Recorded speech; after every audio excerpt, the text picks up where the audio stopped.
Salah satu agenda rutin harian Kepolisian Resort Kota Makassar, Polrestabes Makassar adalah safari subuh, yang kali ini digelar di Masjid Nurul Jamaah Kecamatan Bontoala, Kota Makassar, Jumat 3 Januari 2024. Safari subuh ini merupakan salah satu program langsung dari Kapolrestabes Makassar yang bertujuan untuk menjalin silaturahmi dan menjadi wadah untuk menyampaikan imbauan kepada masyarakat. Selain itu juga mewujudkan Polri yang lebih dekat dengan masyarakat melalui kegiatan-kegiatan keagamaan. Program kegiatan safari subuh oleh Bapak Kapolrestabes Makassar ini merupakan program beliau sejak beliau bertugas di Polrestabes Makassar.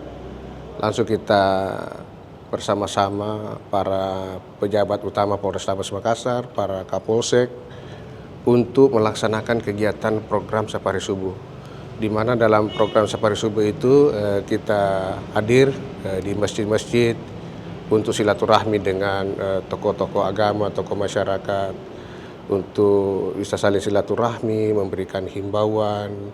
Di samping kita melaksanakan kegiatan bagaimana Polri lebih dekat dengan masyarakat melalui dengan kegiatan keagamaan.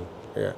Alhamdulillah beliau sampai saat ini kurang lebih 2 tahun bersama beliau tetap selalu hadir untuk melaksanakan kegiatan safari subuh. AKBP Risman menyebut selain Polrestabes Makassar, pelaksanaan safari subuh ini juga dijalankan oleh masing-masing polsek jajaran di wilayah Polrestabes Makassar.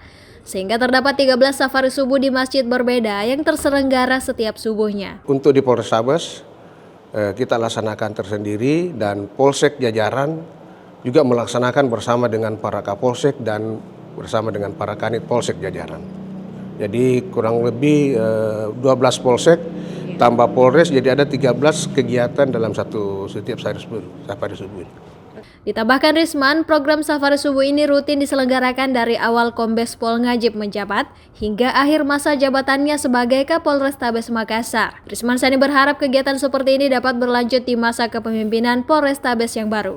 Diinformasikan, Kombes Pol Dr. Muhammad Ngajib SIKMH yang sebelumnya menjabat Kapolrestabes Makassar mendapat promosi kenaikan pangkat dan jabatan menjadi Dirsamapta Korsabara Bahar Kampolri dengan pangkat Brigadir Jenderal. Dan posisi Kapolrestabes Makassar akan ditempati oleh Kombes Pol Arya Perdana yang sebelumnya menjabat sebagai Kapolres Depok. Iva Syarahman, Zara Sabita Suceng, Unhas TV.